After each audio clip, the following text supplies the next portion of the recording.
Okay, next up we have Richard Deese. And we have his daughter has come down to accept his award for him. And I met Richard Deese back about 1962. And I'll tell you some stories about him. I had a personal relationship, he's a super nice guy and a great craftsman, but anyway, this is his daughter, Erica Escalante.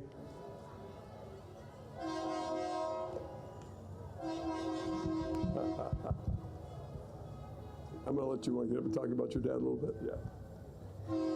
Okay. So my father, I remember from my youngest years, him out in the shed, and this is up in Ventura County after he moved up there, because I wasn't born around here. I was born up there in Ventura County. And he would be in his shed, and he would be making surfboards. And I remember his hands and how soft and smooth they were, but how strong they were. And what I've heard here today, the themes coming through are about that value in the craftsmanship and taking the time and pouring the love and the respect for all the elements of the earth and the ocean into creating these works of art, really.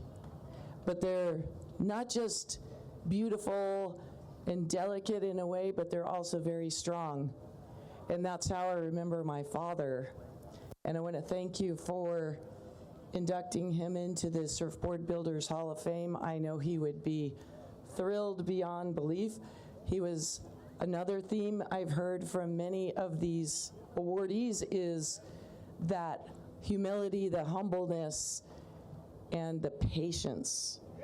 It wasn't about how many boards one made, and I know that's true for my father especially, but about the uniqueness, the ingenuity, and the craftsmanship. And I thank you all so much. Richard was a friend of mine. I got to meet him about 1962. He developed a fin called the wishbone fin. And I don't know if you remember the wishbone fin. Arm out there so you can take it right back up. Kind of came up like this, had a little wing that came back down. They were nasty to sand, let me tell you, getting a sander in there to sand them and the way they put them on. And I used to have a little TR3, a little sports car, 4 on the floor, you know, bucket seats, and I would take surfboards up to his shop, 10-foot eliminators, a couple at a time, standing up behind the seats and driving down the freeway. That must have been a sight. And I'd take them up and drop them off, and he'd glass them, and I'd go back up and pick them up. And I did that quite a bit because I wanted to put that wishbone fin on those boards. And he was a great craftsman and a longtime friend. And he was just a neat guy. I enjoyed him. One thing she also needs to say.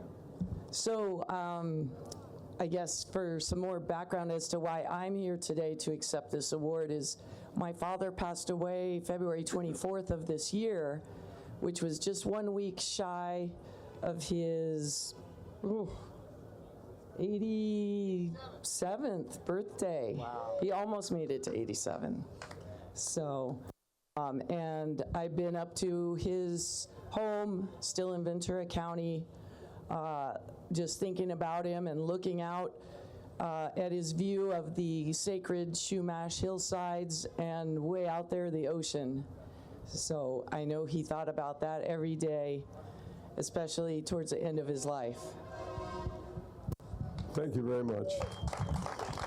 Okay, we're going to do a.